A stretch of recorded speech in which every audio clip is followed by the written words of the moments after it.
Isaiah Brooks was 42 years old, and every morning in Millhaven, North Carolina, he unlocked Brooks Auto Repair before the sun had fully climbed over the pine trees.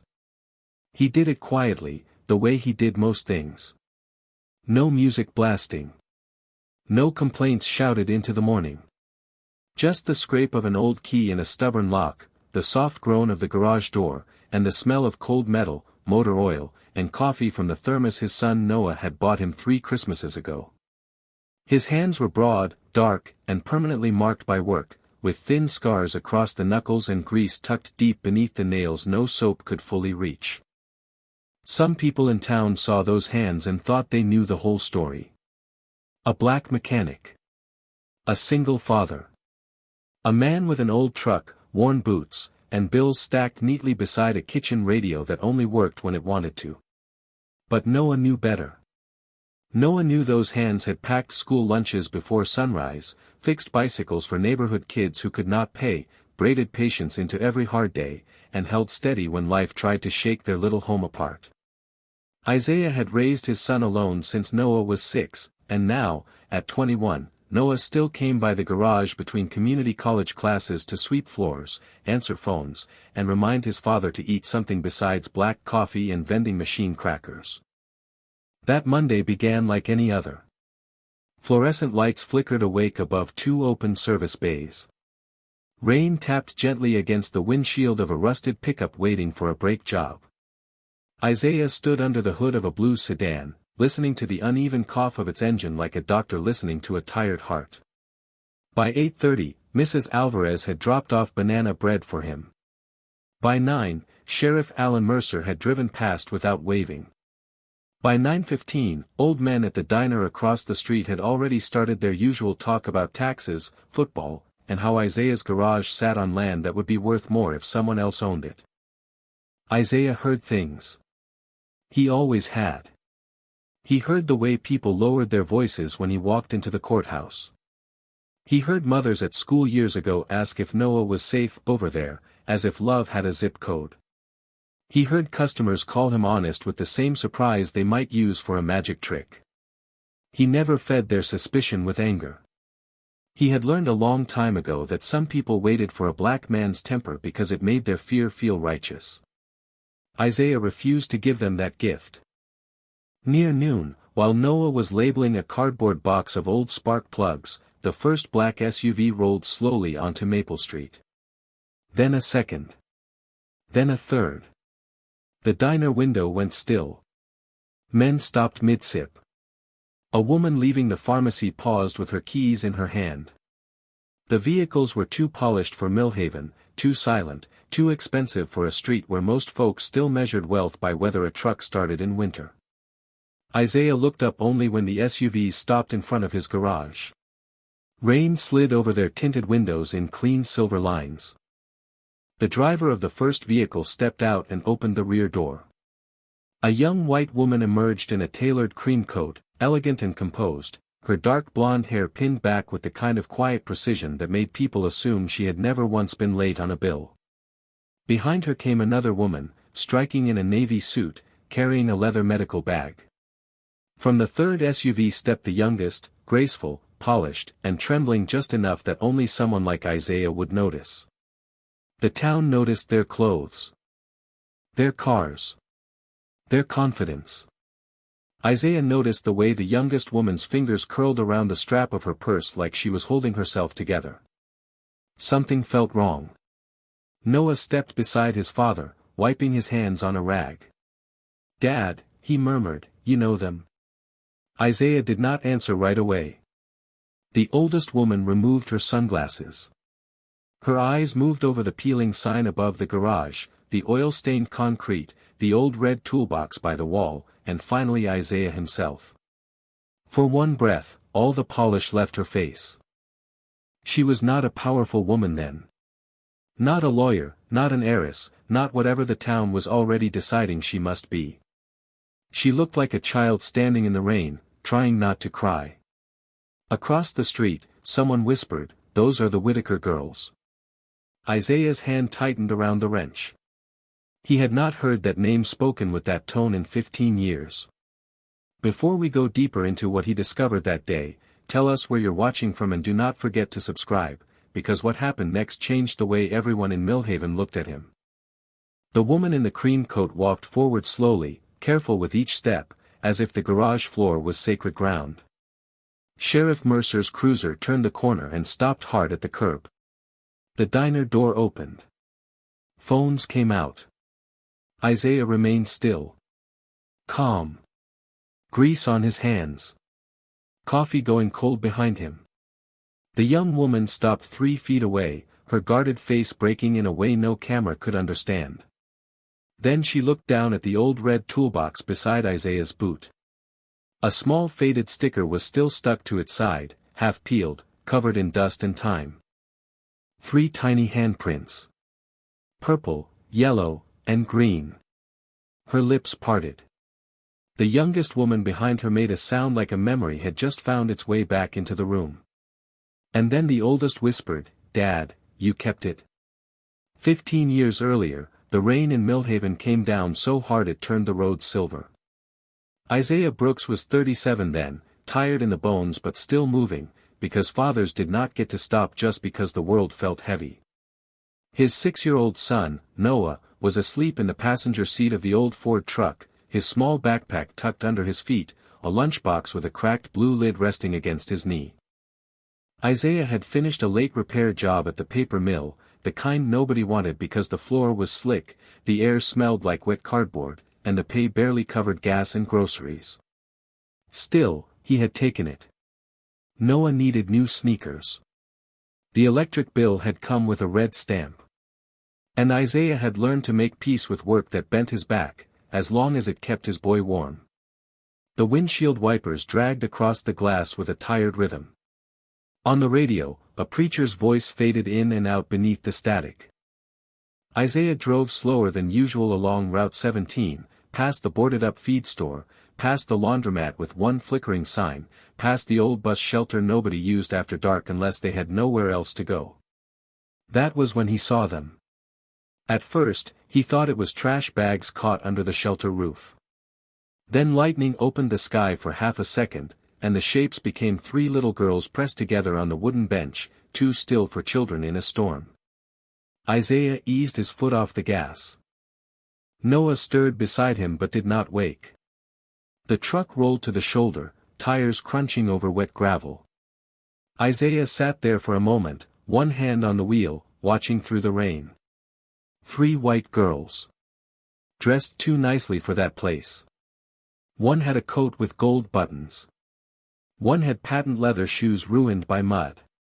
The smallest wore no coat at all, just a pale sweater soaked through at the sleeves. Something felt wrong. Isaiah looked up and down the empty road. No car nearby. No adult. No flashing hazard lights.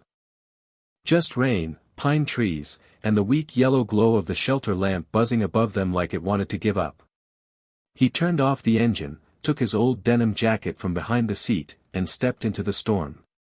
He moved slowly, keeping both hands visible, because life had taught him that a black man approaching frightened white children in the dark did not get the benefit of easy assumptions. The oldest girl saw him first. She could not have been more than 9, but her eyes were sharp with a kind of fear children should not know yet. She pulled the 2 younger ones closer. Isaiah stopped several feet away, rain dripping from the brim of his work cap. "Evening," he said gently. "I am not here to scare you. Just checking if you need help." None of them answered. The middle girl stared at his boots. The smallest girl shivered so hard her teeth clicked. Isaiah's chest tightened. He remembered Noah at 3 years old with a fever, remembered counting quarters at a pharmacy counter, remembered how helplessness could make a room feel too small to breathe in. He crouched, not too close, and set the denim jacket on the bench between them. "You do not have to talk," he said. "But that little one needs something dry." The oldest girl looked at the jacket as if kindness itself might be a trap. Then the smallest reached for it with 2 trembling fingers. Isaiah looked away while they wrapped it around her shoulders, giving them the dignity of not being watched too closely. Behind him, Noah opened the truck door just enough to peek out. "Daddy," he called, sleepy and confused. "Stay in the truck, son," Isaiah answered, calm but firm. The word daddy changed something. The middle girl lifted her face. For the first time, her eyes met his. Not trust. Not yet. But recognition of a sound that meant safety to someone. A pair of headlights appeared at the far end of the road, moving fast through the rain. Isaiah stood slowly. The girls stiffened at once. The oldest clenched one hand around a folded piece of paper so tightly her knuckles went pale. Isaiah noticed it, but he did not ask. Not then. The approaching car slowed near the shelter, then sped past without stopping, throwing dirty water across Isaiah's boots. The oldest girl flinched anyway, like she had expected the car to come back for her. Isaiah felt the air shift. This was not just 3 children lost in the rain. This was 3 children afraid of being found. Sheriff Alan Mercer arrived 12 minutes later with his cruiser lights spinning red and blue across the wet road. The colors washed over the bus shelter, over Isaiah's old truck, over 3 little girls huddled beneath a denim jacket that was much too large for any of them.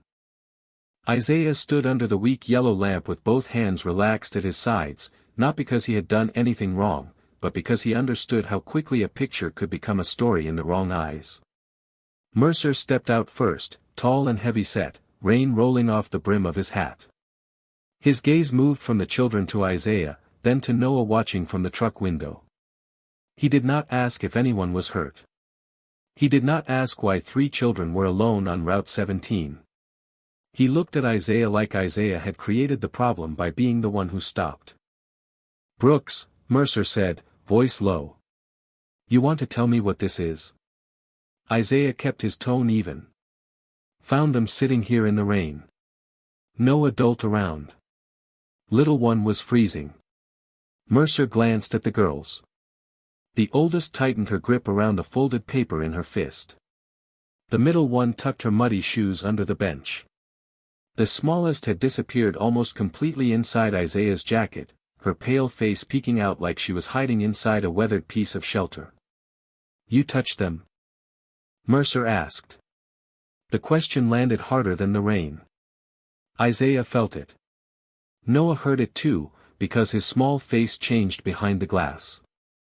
Isaiah did not look toward his son.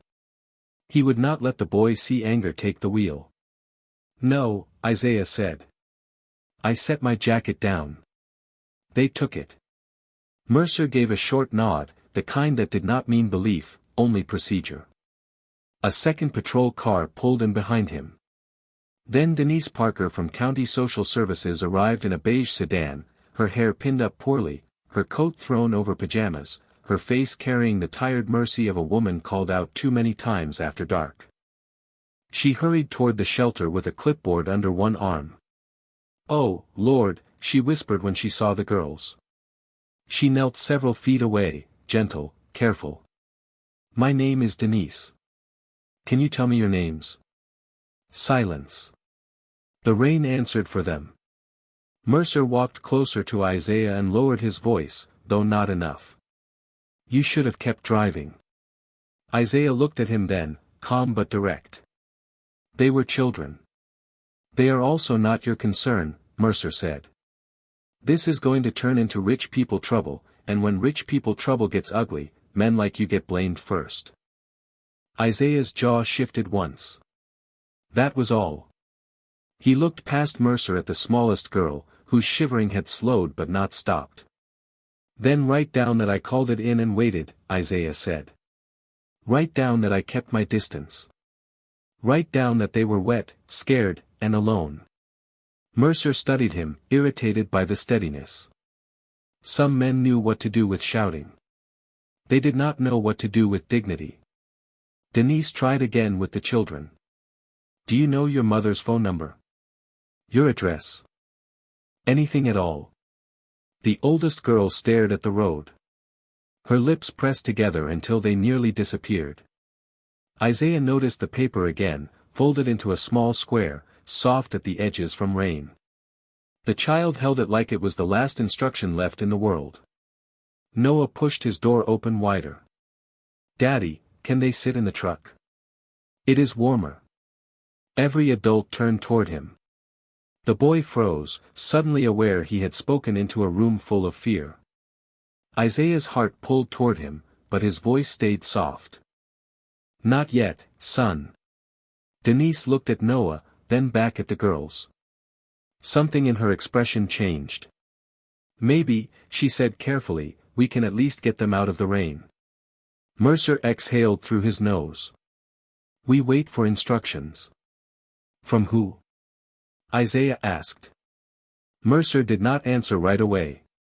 He looked down at his radio, then toward the dark road, then back at the girls with a new caution in his eyes. The name had not been said yet, but it was already standing among them. Whitaker. Old money. Locked gates. Lawyers who could make phone calls disappear. Denise rose slowly and stepped toward Isaiah, her voice barely above the rain. "I need you to understand something. If those girls are who I think they are, this will not stay simple." Isaiah looked at the three children. The smallest had closed her eyes against the cold. The middle girl was watching Noah now, not the adults. The oldest still held the paper like a secret burning in her palm. Isaiah nodded once. It stopped being simple the minute everybody started worrying more about whose children they were than whether they were warm. Denise did not respond. She looked ashamed, but shame did not move fast enough to help a child. Then, from inside the shelter, the oldest girl finally spoke. Her voice was thin, controlled, and almost lost beneath the rain. "Please do not call him." Mercer turned. Denise went still. Isaiah did not move. The girl lifted her eyes toward him, not toward the badge, not toward the clipboard, but toward the man who had offered warmth without asking for a name. And in that moment, Isaiah understood that whoever him was, the child feared him more than the storm. Denise Parker made the decision before Sheriff Mercer found a reason to delay it. She took one look at the smallest girl's blue lips, then pointed toward her sedan and said, "We are getting them warm now." Mercer did not like it. His face tightened beneath the rain, but even he understood that rules looked different when a child was shaking under a leaking bus shelter. Isaiah stepped back first, giving everyone room, giving the girls a choice instead of another order. That mattered. The oldest girl watched him do it. Her eyes followed the small space he created, as if she had never seen a grown man move away on purpose. Denise opened the back door of her car. "Come on, sweetheart. Just to the county office. Warm lights. Dry towels. Nothing else tonight."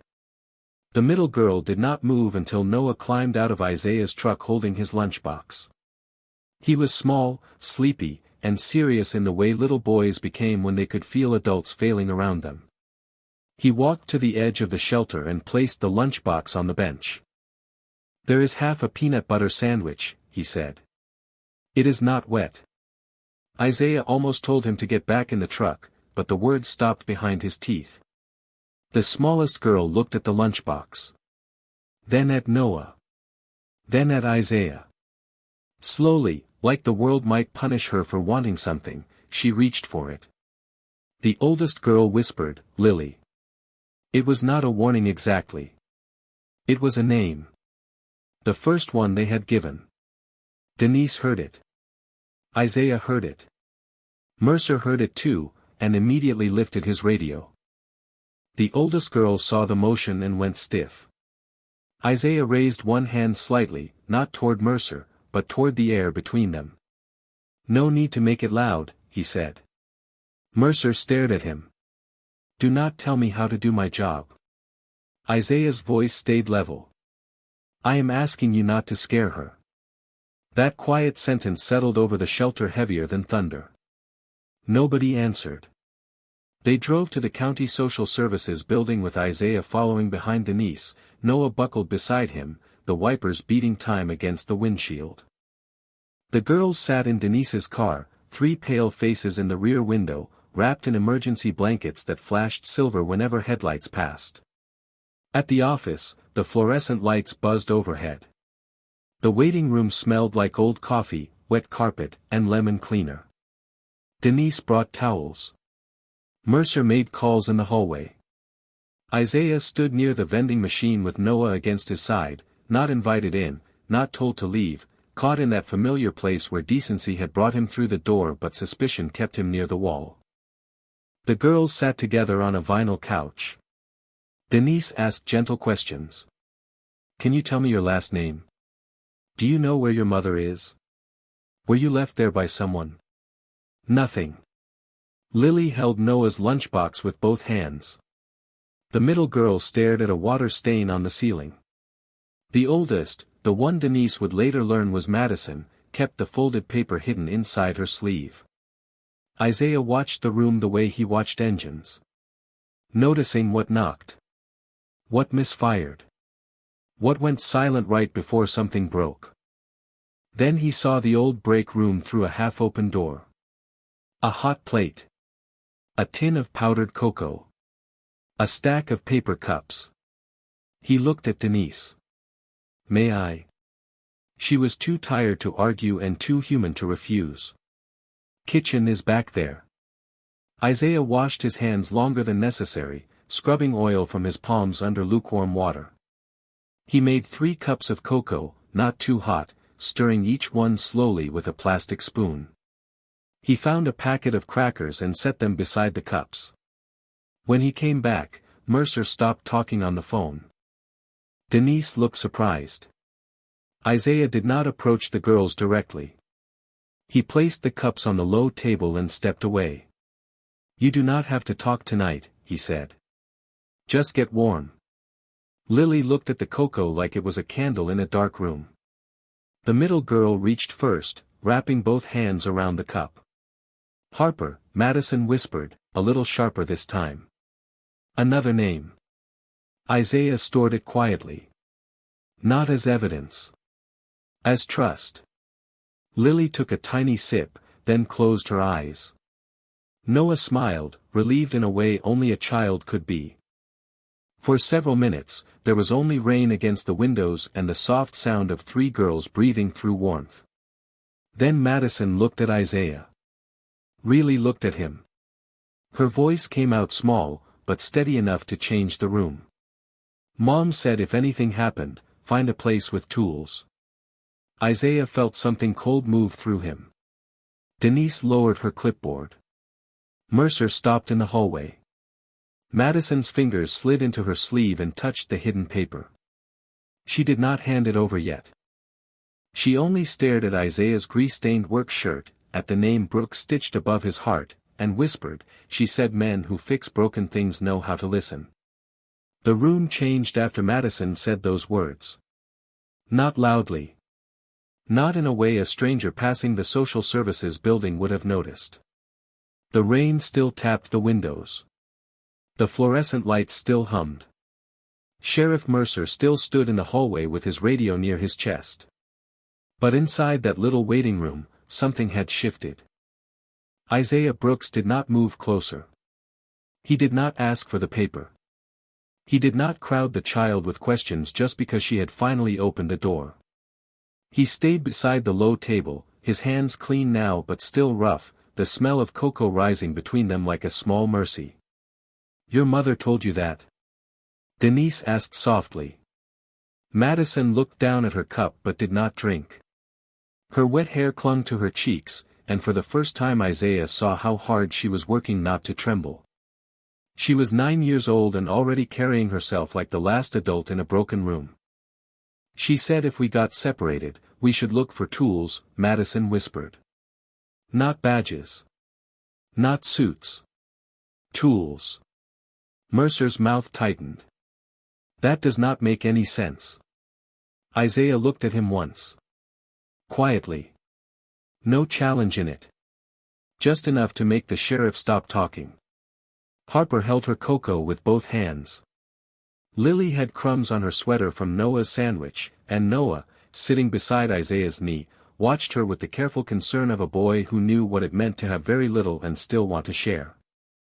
Denise lowered herself into the chair across from Madison. "Sweetheart, what is your mother's name?" Madison's eyes flicked toward the hallway, toward Mercer's radio, toward the telephone on Denise's desk. "Caroline," she said. Denise went still. Mercer heard it too. He stepped inside the waiting room now, slower than before. "Caroline who?" Madison's fingers disappeared into her sleeve. The folded paper made a faint wet sound as she touched it. Isaiah saw Denise's face change before anyone said the last name. Some names in a small town did not need to be spoken all the way to take up the whole room. "Whitaker," Madison said. Harper closed her eyes. Lily pulled the denim jacket tighter around herself. Noah looked up at his father, confused by the silence that followed. Isaiah knew the Whitaker name like everybody in Millhaven knew it. The gated estate north of town. The private road lined with white oaks. The foundation plaques on the hospital wall. The old money that smiled in newspapers and never stood in line at the county office.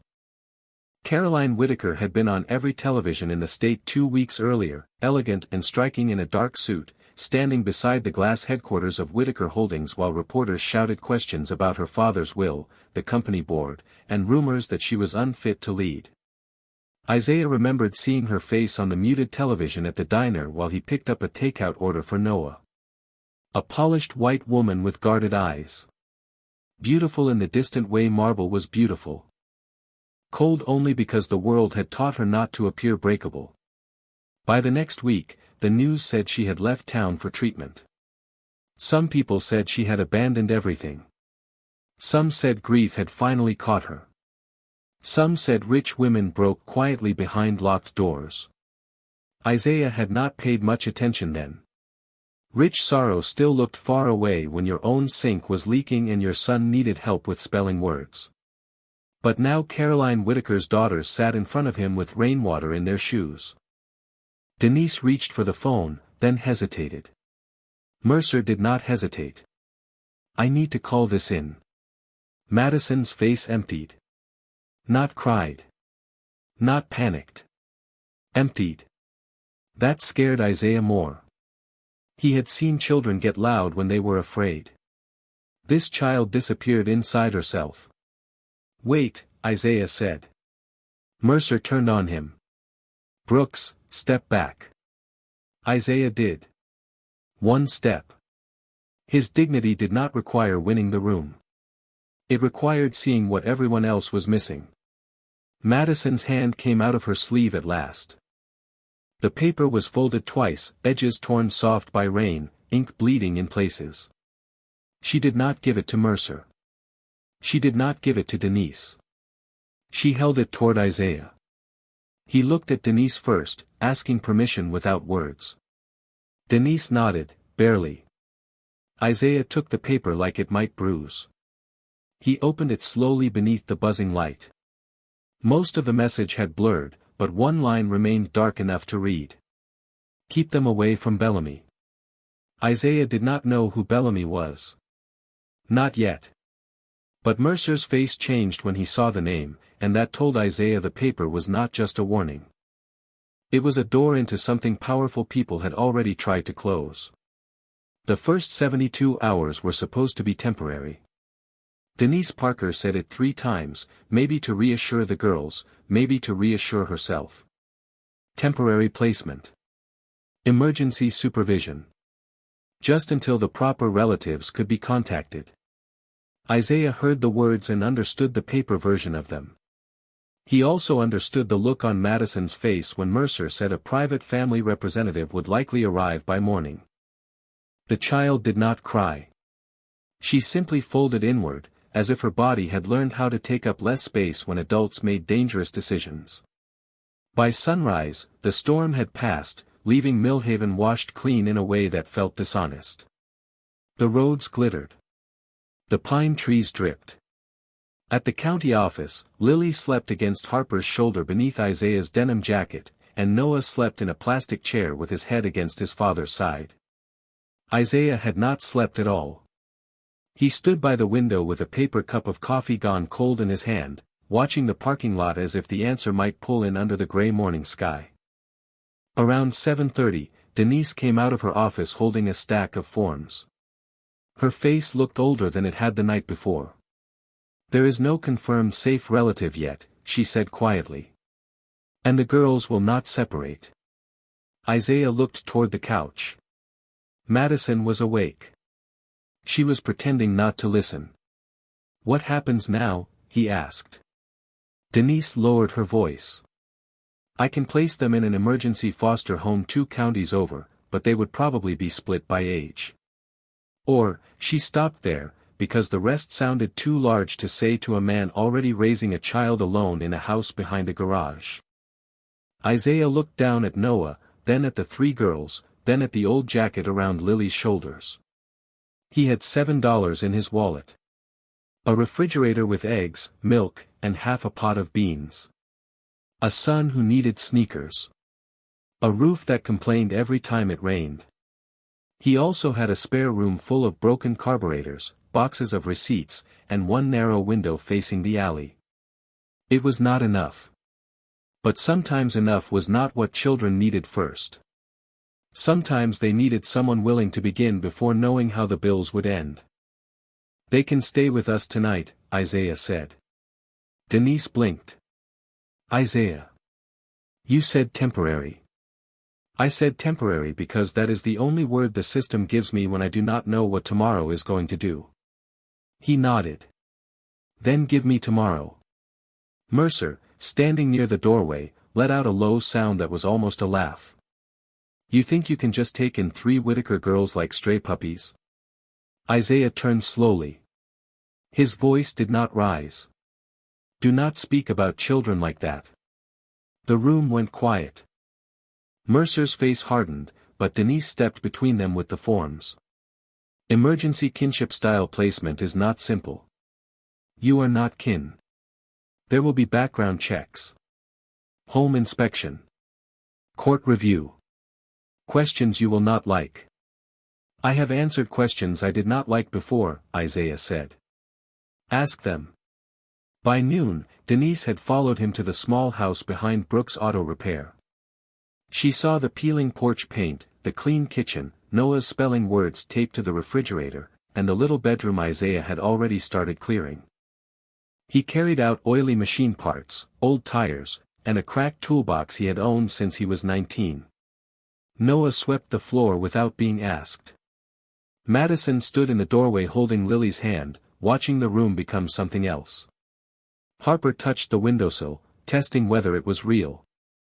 That evening, Isaiah drove to the discount store and bought 3 toothbrushes, socks, and the cheapest set of twin sheets he could find. The cashier stared at the girls behind him, then at Isaiah, then back at the girls. He felt the question before she asked it. "You babysitting?" she said. Isaiah placed the money on the counter. "No, ma'am." He did not explain. Explanations were often wasted on people looking for permission to judge. Back home, Noah gave Lily the top bunk because she was the smallest and looked like she needed to be closer to the stars painted on the ceiling. Harper sat at the kitchen table eating beans and cornbread as if manners were the last thing she could still control. Madison did not eat until Isaiah set a plate beside her and walked away. Only then did she take 1 bite. Later, after the house went quiet, Isaiah found the old red toolbox in the hallway where he had left it. Madison had placed 3 tiny handprints on the side in crayon, purple, yellow, and green. Not a thank you. Not yet. Something smaller. Something braver. A claim. By the 3rd week, the house behind Brooks Auto Repair had learned new sounds. Before the girls came, it had been mostly Noah's pencil scratching across homework paper, Isaiah's boots on the porch, the old refrigerator knocking at night, and the distant hum of cars passing on Maple Street. Now there were smaller sounds tucked into the corners. Lily whispering to herself before sleep. Harper counting forks before dinner. Madison opening the back door every morning just to make sure the exit was still there. Isaiah noticed all of it and named none of it. Some wounds did not need a spotlight. They needed routine. So he built one. Breakfast at 6:30. Shoes by the door. School forms signed in blue ink because black ink always disappeared in county folders. Dinner at the table, even if dinner was beans, rice, and sliced apples because payday was still 2 days away. Lights out at 8:30 for the younger ones, 9 for Madison, unless Fear had other plans. The first night Lily woke up crying, Isaiah did not rush into the room like a man trying to fix a machine. He stopped outside the door and knocked softly on the frame. "It is Mr. Brooks," he said, because Dad was not a word he had earned and he would not steal it from a child. "You are home. The door is open. The hall light is on." Lily did not answer. Harper did. "She thinks the cars are coming back." Isaiah stood in the hallway, one hand resting against the wall, his shadow long beneath the yellow bulb. "No cars are coming to this door tonight." Madison's voice came from the top bunk, sharp and tired. "You do not know that." Isaiah took the sentence without offense.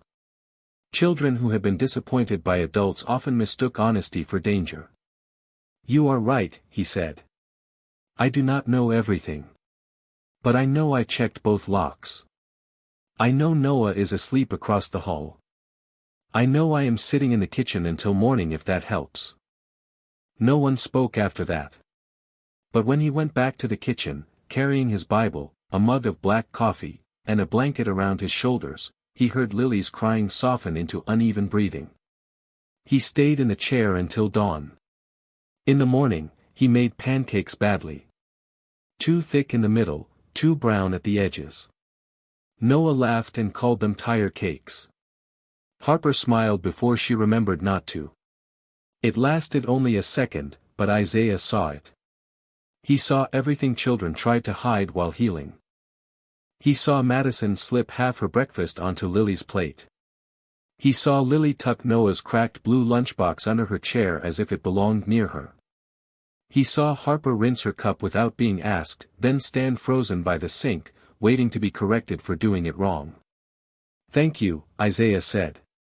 That was all. Harper looked over her shoulder, confused by praise that did not come with a warning. School was harder.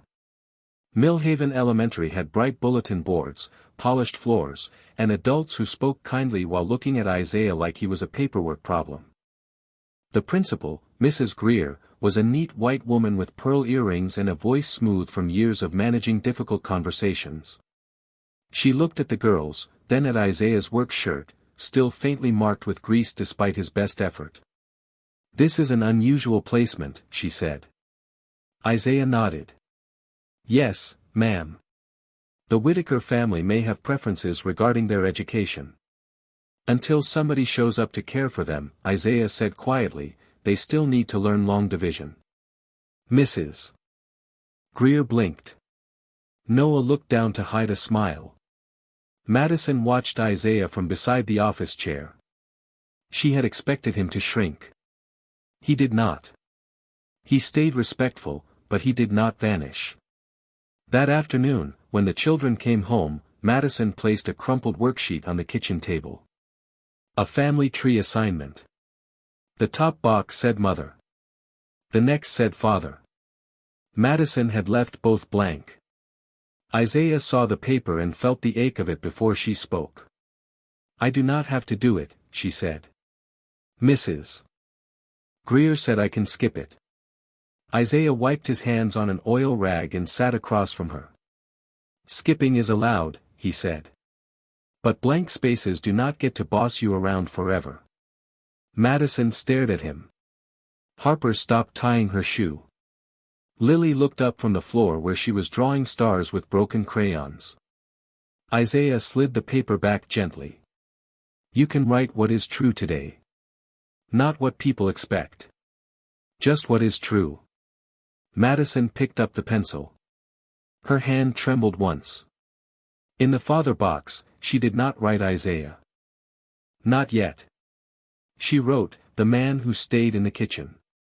Isaiah looked away before she could see what that did to him. Years passed in the Brooks house the way honest work passed through Isaiah's hands, slowly, quietly, leaving marks nobody saw until the light hit them right. The emergency placement became a court extension. The court extension became another hearing. Then another. Papers arrived with words too cold for what they meant: review, eligibility, permanent care, financial hardship, non-relative guardian. Isaiah read every page at the kitchen table after the children went to bed, lips moving over legal language while a cup of coffee cooled beside his elbow. He never pretended it was easy. Some months, the garage barely cleared enough to cover groceries. Some winters, the pipes complained so loudly that everyone slept in socks. The girls learned the sound of sacrifice before they understood the word. Madison saw Isaiah skip dinner and call it not hungry.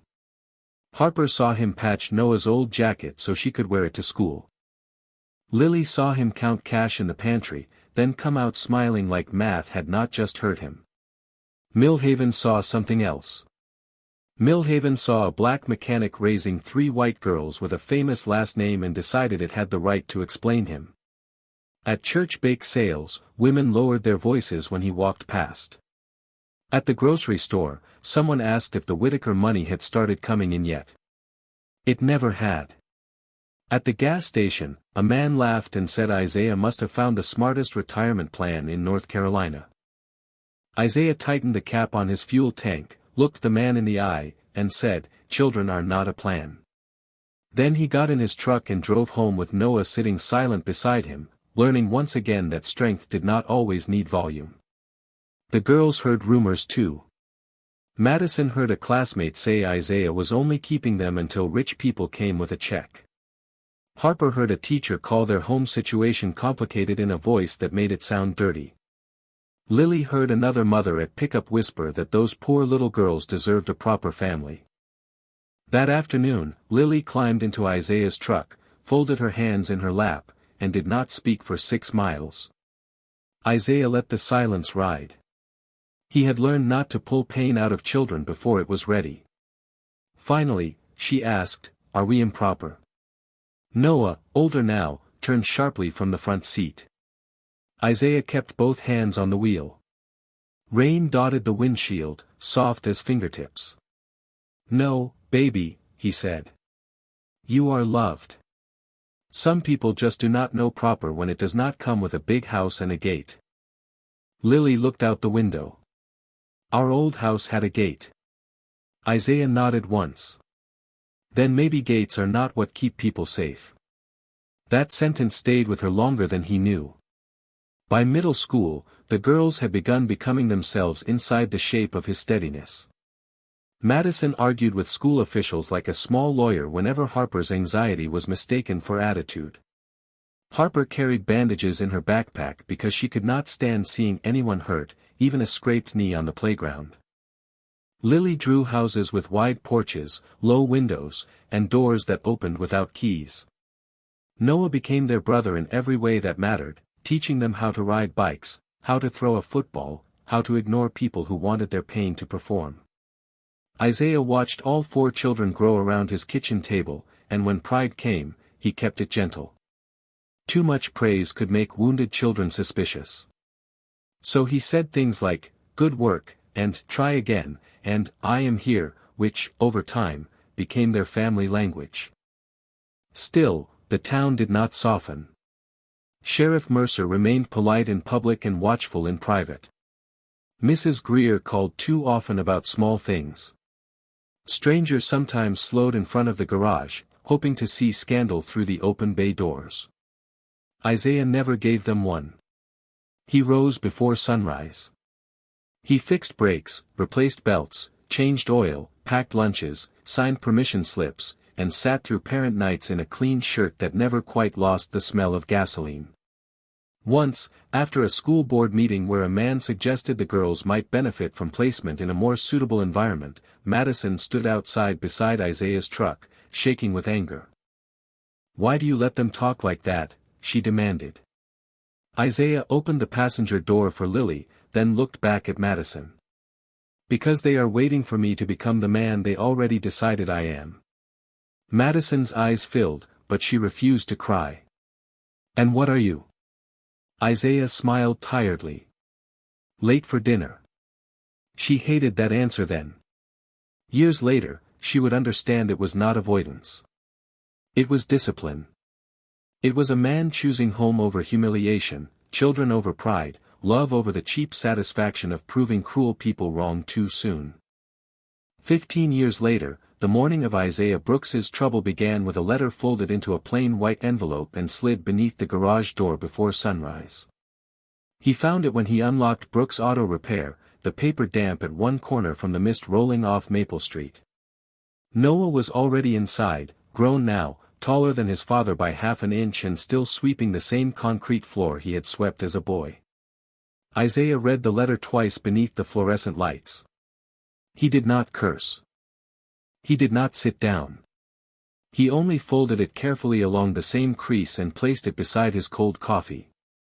Noah saw the change in his face. "Dad?" Isaiah looked toward the open service bay, where the old red toolbox sat against the wall, its faded handprints nearly worn away by time. Purple. Yellow. Green. "County says the back taxes were never cleared," Isaiah said. "Land lien goes to hearing this afternoon." Noah stopped sweeping. "That cannot be right. You paid that off years ago." "I kept the receipts." "Then we fight it." Isaiah gave a tired half-smile. "We show up with the truth. Fighting is for folks who have not learned how loud paperwork can be." By 10 o'clock, everyone in Millhaven seemed to know. News traveled differently in small towns. It slipped through diner booths, beauty shop chairs, church text chains, and the courthouse steps before a man had time to finish breakfast. By noon, people were slowing down in front of the garage again, just like they had years ago, hungry for a fall they could call inevitable. Some looked sorry. Some looked satisfied. Isaiah worked through it.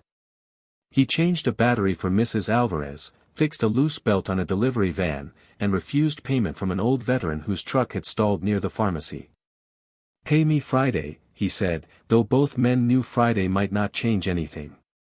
Across the street, Sheriff Alan Mercer, older now, gray at the temples and heavier in the shoulders, stood beside his cruiser watching the garage with the same old caution dressed up as public concern. Isaiah felt his eyes but did not return the favor. He had learned long ago that dignity sometimes meant refusing to perform your pain for people who came to watch. At 2:15, Noah drove him to the courthouse in the same old Ford truck, its dashboard cracked, its engine loyal in the stubborn way old things could be. Isaiah wore his cleanest shirt, dark blue, sleeves buttoned at the wrist to hide the oil that never fully left his skin.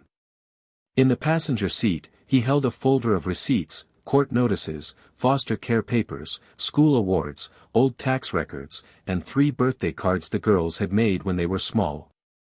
He had not meant to bring those. They had been tucked inside the folder for years, and when he found them that morning, he could not bring himself to take them out. The courthouse smelled like floor wax and old decisions. People turned when Isaiah walked in. Their eyes moved over his shirt, his worn shoes, the folder in his hand, and Noah beside him. Mrs. Greer was there. So was the diner owner. So was Mercer. Not official, maybe. But present. Always present when Isaiah was on trial in a room that did not call it that. The hearing room door had not opened yet when the first black SUV pulled up outside. Then the second. Then the third. Through the tall courthouse windows, the crowd watched the vehicles stop in a perfect line along the curb. Conversation thinned to a whisper. Isaiah did not move at first. He saw the tinted glass. The polished wheels. The drivers in dark suits stepping out beneath the bright Carolina sun. Then the rear door of the first SUV opened, and a woman in a cream coat stepped down with a leather briefcase in one hand. Elegant. Controlled. Familiar in a way that hit the room before her name did. Behind her came Harper, composed in a navy suit with a doctor's calm and a daughter's eyes. Then Lily, graceful and quiet, carrying a rolled set of architectural plans beneath one arm. The Whitaker girls had returned to Millhaven. Not as frightened children. Not as rumors. As women the town could no longer look over. Madison entered first, her heels clicking softly against the courthouse floor. The crowd parted without being asked. She did not look at the sheriff. She did not look at Mrs. Greer. She looked only at Isaiah. For a second, the polished lawyer was gone, and the child from the bus shelter stood there again, searching his face for the porch light that had once kept the dark away. Isaiah's grip tightened around the folder. Lily's eyes dropped to the old red toolbox key hanging from his belt, the one he had carried for 15 years. Harper pressed a hand to her chest as if steadying something too full to speak. Madison stopped in front of him, her voice low enough for him but clear enough for everyone. "We came as soon as we saw the filing." Isaiah swallowed once. "You did not have to come all this way." Madison looked around the courthouse, at every person who had once mistaken silence for weakness, then back at the man who had given them a home when the world offered procedures. "Yes," she said. "We did." The hearing room filled with a silence that did not know where to stand. Madison Whittaker stood beside Isaiah Brooks, not behind him, not near him by accident, but beside him with the calm precision of a woman who had spent years learning how to make rooms listen. Harper stayed close to Noah, her hand resting lightly on Lily's arm, and Lily kept her eyes on the folder in Isaiah's hands, the one thick with receipts, school papers, and years of proof nobody had ever wanted to count. Sheriff Mercer stepped forward first, clearing his throat as if authority could return the room to its old shape. "Ladies," he said, polite now in a way he had never been when they were children. "This is a county matter regarding property records. I am not sure this is the right time for a family reunion." Madison looked at him. Not sharply. Not cruelly. Just long enough to remind him that she remembered the bus shelter, the radio, the way his voice had sounded when he told Isaiah to step back. "Sheriff Mercer," she said, "if this matter concerns the land under Brooks Auto Repair, then it concerns the man who raised us on that land." A murmur moved through the room. The diner owner leaned toward Mrs. Greer. Someone near the back whispered, "Raise them." Lily heard it. She turned, elegant in a soft gray dress, her hair pinned back, her posture polished by years away from Millhaven, but her voice still carrying the little girl who once drew stars on a bedroom ceiling. "Yes," she said. "Raised us." Harper's eyes moved over the crowd, and the doctor in her seemed to recognize every symptom at once: curiosity, guilt, disbelief, embarrassment trying to disguise itself as interest. "He packed our lunches," she said. "Sat through parent conferences. Paid for inhalers, science fairs, shoes, braces, field trips. He showed up when showing up cost him something." Isaiah lowered his gaze. Praise had always made him more uncomfortable than insult. Insults were familiar tools. Praise was harder to hold because it asked him to be seen. Madison noticed and softened her voice. "Dad." The word crossed the hearing room like a match struck in the dark. Not loud. Not dramatic. But final. Isaiah looked up. For one suspended second, the old courthouse, the polished floor, the watching town, even the lean papers seemed to fall away. He was back in the kitchen years ago, sitting beneath a yellow bulb while Lily tried to sleep, listening for fear in the hallway. He had never asked them to call him that. He had made room for the word and let time decide whether it belonged. Now Madison had spoken it in front of everyone who had spent 15 years refusing to understand. Mercer's jaw tightened. "Miss Whittaker, with respect, legal guardianship and emotional language are not the same thing." Noah stepped forward, but Isaiah touched his arm gently. "Not yet." Madison opened her briefcase and removed a slim folder, but she did not reveal everything inside. Not yet either. She had learned patience from the man beside her. "You are right," she said. "Legal language matters. That is why I am here." Mrs. Greer rose halfway from her chair, her pearl earrings catching the overhead light. "I remember those girls being placed in a very difficult situation. We all wanted what was best." Madison looked at her, and for the first time, something like pain moved across her composed face. No, ma'am. Some people wanted what looked best. The room went still again. Harper reached into her bag and pulled out a folded piece of paper, old and carefully preserved in plastic. Isaiah recognized it before she held it up. The family tree worksheet. The father box had faded pencil words written by a child, the man who stayed in the kitchen. Harper's voice trembled, but did not break. This is what he was before the courts caught up. Before anyone approved him. Before anyone respected him. He stayed. Lily stepped beside Isaiah then and took his grease-marked hand in both of hers, not caring who saw. And when people said we needed a proper family, she said, he gave us something better. A safe one. The county clerk at the front table looked down at the lean file, suddenly unsure how to proceed with paperwork that had become a mirror. Madison finally turned toward the judge's empty chair, then toward the side door where the hearing officer would enter any minute. We are not here to create a scene, she said. We are here to correct one. Isaiah leaned slightly toward her, his voice low. Madison, do not burn the whole town down for me. She looked at him with the same steady eyes she had carried since childhood. You taught me not to burn things down, she whispered. You taught me to bring receipts. Then the side door opened, and the hearing officer walked in carrying a file with a name stamped across the top that made Madison's expression turn cold, Bellamy. The name Bellamy did not enter the room like a word. It entered like a draft under a locked door. Madison saw it stamped on the file in thick black letters, and for a moment she was 9 again, standing in a county waiting room with wet shoes, holding a piece of paper her mother had folded into her palm. Keep them away from Bellamy.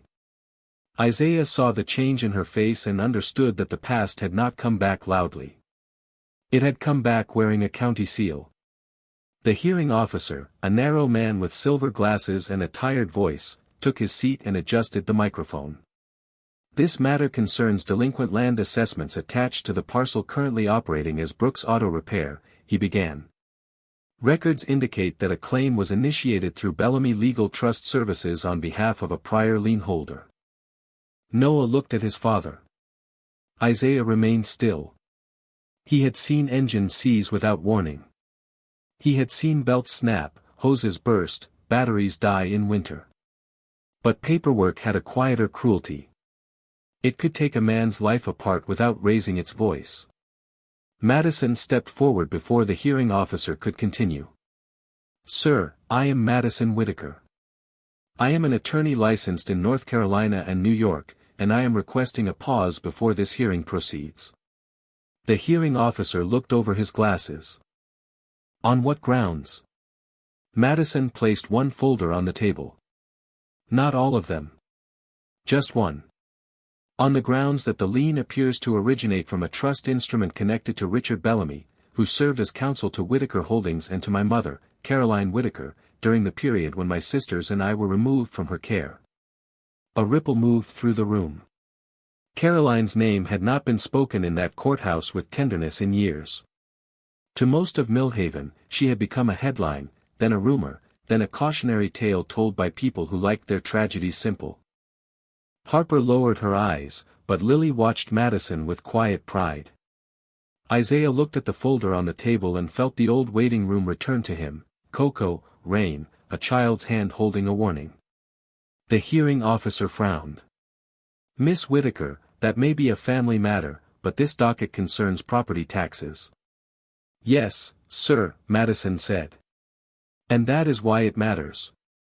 The unpaid assessment was not attached to Mr. Brooks's property until after a transfer note was filed by the same legal trust that attempted to petition for our removal from his temporary care 15 years ago. Mercer shifted near the back wall. It was small, barely a movement, but Harper saw it. Doctors noticed the body when the mouth stayed silent. Noah noticed too. Isaiah did not turn around. He kept his attention on Madison, not because she needed protection, but because she deserved to be witnessed. Madison opened the folder and slid forward copies of dates, signatures, and county stamps. I am not asking this room to accept a story, she said. I am asking it to look at the sequence.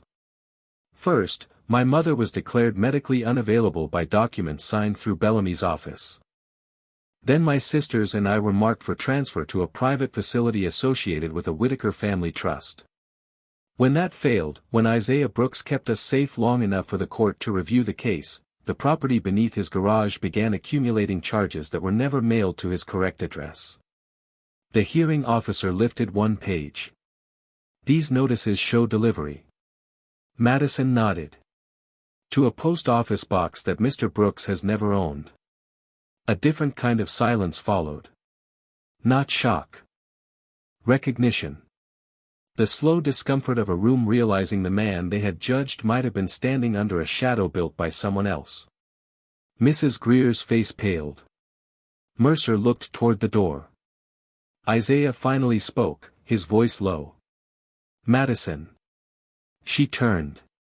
His eyes were steady, but there was concern beneath them. Not for himself. For her. For what it cost a child, even a grown one, to open an old wound in public. You do not have to carry all of this today, he said. Madison's expression softened in a way the town had never earned to see. I know, she said. That is why we came together. Harper stepped forward then, placing another document beside Madison's. Medical records show our mother's condition was represented to the court by people who did not allow independent review. Lily added a third page, her fingers careful, her voice quiet. And architectural filings show the private facility listed for us was never licensed for children. The hearing officer sat back. The file in his hand suddenly looked heavier. Isaiah stared at the table, not yet angry, not yet relieved. Just listening. The door at the rear opened behind them, and a woman in a dark coat stepped inside, elegant, pale, and trembling with the effort of standing tall. Madison turned first. Harper's breath caught. Lily reached for Isaiah's sleeve without thinking. The woman's eyes found the three sisters, then Isaiah, and the whole room seemed to understand before anyone said her name. Caroline Whitaker stood at the back of the hearing room as if the doorway itself was the only thing keeping her upright. She was still elegant, still unmistakably from a world of polished tables, private elevators, and rooms where people lowered their voices when money walked in. But the years had taken the sharp shine off her. Her dark coat hung perfectly, her pale hair was swept back with care, and her face carried the kind of beauty that had survived too many quiet rooms and too many unanswered prayers. Nobody spoke. Even the hearing officer forgot the file in his hand. Madison did not move toward her. Harper pressed her lips together, fighting the instinct to heal what she had not yet forgiven. Lily held Isaiah's sleeve the way she had once held his denim jacket in the rain. Caroline saw it. That small gesture reached her before any accusation could.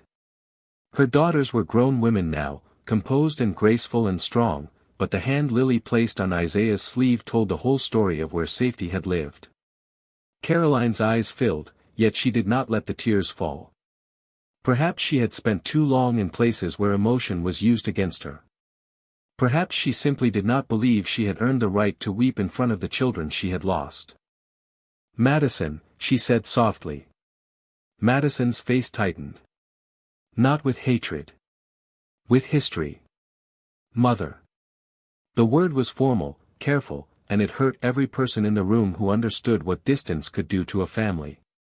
Caroline took one step forward, then stopped herself. The old version of her might have crossed the room with command, might have assumed blood gave her permission. This woman did not. She looked at Isaiah instead. A black mechanic in a clean blue shirt, his hands scarred, his shoes worn, standing beside her daughters with no claim except the years he had given them. For the first time in a long time, Caroline Whitaker had no title large enough to protect her from humility. Mr. Brooks, she said, her voice shaking only once. I know there is nothing I can say that will measure up to what you did. Isaiah looked at her with the same steady calm he had given frightened children, suspicious officers, and rooms full of people waiting for him to shrink. They needed a place to sleep, he said. Caroline closed her eyes for a second. That answer was worse than a speech. It was too simple. Too true. They needed more than that, she whispered. Harper finally stepped forward, not all the way, but enough. Where were you? The question did not come out angry. It came out tired, which made it heavier. Caroline's hand tightened around the strap of her purse. The room leaned in, hungry for confession, but her eyes stayed on her daughters, not the crowd. I was told you were safe, she said. Then I was told I was not well enough to see you. Then I was told that asking too many questions proved they were right. Madison's expression changed, but only slightly. The lawyer in her heard the pattern. The daughter in her heard the missing years. The hearing officer looked down at the Bellamy file again, now with a different kind of attention. Caroline continued, each word chosen like it had crossed a long distance. I signed papers I was too medicated to read. I trusted men my father had trusted. By the time I understood what had happened, every door had a policy, every phone call had a gatekeeper, and every attempt to find you made me look more unstable on paper. She turned to Isaiah, and this time the tears did fall, quiet and unadorned. But you kept them alive. Isaiah shook his head once. No, ma'am. I kept the door open. They did the living. Lily broke first. Not with a dramatic rush, not with a scene the town could gossip about. She stepped forward slowly, her composure folding just enough to reveal the little girl underneath. Caroline opened her arms, then stopped halfway, asking without words. Lily hesitated, then let herself be held. Harper followed with one careful hand on Caroline's shoulder. Madison remained still the longest. Isaiah did not push her. He knew better than anyone that healing did not move on command. Finally, Madison walked forward and stood close enough for Caroline to touch her cheek, but not close enough to erase 15 years. Caroline accepted that. She accepted all of it. Behind them, Mercer looked down at the floor. Mrs. Greer wiped at one eye. The town had come to watch a property hearing and found itself standing inside a truth too quiet to mock. Then Caroline looked at the lean papers on the table, and something old and powerful returned to her posture. Not pride. Resolve. Richard Bellamy used my name, she said, her voice low and clear. And before this day is over, I want every document with his signature opened. Madison turned toward the hearing officer. Isaiah watched the four Whitaker women stand together for the first time, not healed, not whole, but facing the same direction. And he understood that some doors, once opened, did not lead back to the past. They led to judgment. The hearing did not end with applause. Real life rarely offers that kind of clean music. It ended with the hearing officer removing his glasses, rubbing the bridge of his nose, and ordering the lien frozen pending full investigation. It ended with Madison submitting certified copies of payment records Isaiah had kept for 15 years in a dented metal file box. It ended with Caroline Whitaker signing a sworn statement that made the name Bellamy feel less like a rumor and more like a door finally being forced open by daylight. But for Isaiah Brooks, the moment that stayed with him was smaller. It was Lily standing beside the table, smoothing the corner of the old family tree worksheet with her fingertips, as if the paper itself had survived something. The man who stayed in the kitchen. Those words had outlived court dates, whispers, school hallways, and every person who thought family needed matching skin, money, or permission. By late afternoon, the town had gathered outside Brooks Auto Repair. Not officially. Millhaven did not know how to apologize in public, so it arrived in pieces. Mrs. Greer brought a casserole she had not earned the right to give. The diner owner stood across the street with his cap in his hands. Sheriff Mercer remained near his cruiser, older than he had looked that morning, watching Isaiah with something close to regret but not brave enough to become words. Isaiah did not make anyone pay for their silence. He unlocked the garage, lifted the door, and went back to work because humility, to him, was not pretending pain had never happened. It was refusing to let pain become the only thing left. The old red toolbox sat near the wall, its faded handprints catching the evening light. Madison knelt in front of it, touching the purple print first, then the yellow, then the green. Harper stood behind her, wiping her eyes without hiding it this time. Lily unrolled the architectural plans she had carried from the courthouse and spread them across Isaiah's workbench, careful to move a coffee mug and a tray of bolts out of the way. "I designed it last year," she said quietly. "I never knew if you would let us build it." Isaiah looked down.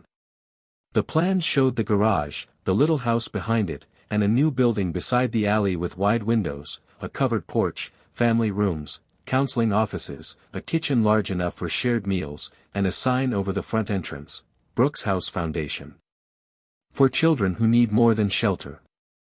Noah leaned over the plans, his face soft with wonder. "You drew the porch just like ours." Lily smiled through tears. "Because that is where safe started." Caroline stood a few feet away, elegant and quiet in the fading sun, no longer trying to command the shape of the room. She looked at Isaiah with the humility of a woman who understood that gratitude could not repay time. "I can fund it," she said. "All of it. The legal work, the building, the staff, the trust. Whatever you need." Isaiah looked at her, then at the girls, then at Noah, who had grown up sharing a home that had never had enough space and somehow always made room. "I do not want my name on a monument," he said. Madison stood. "It is not a monument." Harper reached for his hand. "It is a door." Lily added, "The kind you kept open for us." Isaiah lowered his eyes, and for once, he did not have a simple answer ready. Across the street, people watched the black mechanic they had underestimated stand among the women they had once pitied and now could not ignore. The shock in Millhaven was not that the Whittaker daughters had returned in black SUVs, or that Caroline had reclaimed her voice, or that Bellamy's papers were finally being pulled into the light. The shock was that Isaiah Brooks had never needed the town to call him worthy in order to live worthy. As evening settled over Maple Street, Madison took an old screwdriver from the workbench and handed it to him. Together, they removed the faded sign above the garage office. Noah held the ladder. Harper steadied the new board. Lily stepped back to check if it was straight. Caroline watched with one hand over her heart. When the new sign finally caught the last gold of the sun, Isaiah stood beneath it with grease still on his fingers and tears he did not bother to hide. He had not given those girls his blood. He had given them mornings, meals, locked doors, school rides, kitchen light, and a place to become whole without being rushed. And sometimes, the quietest kind of fatherhood is the kind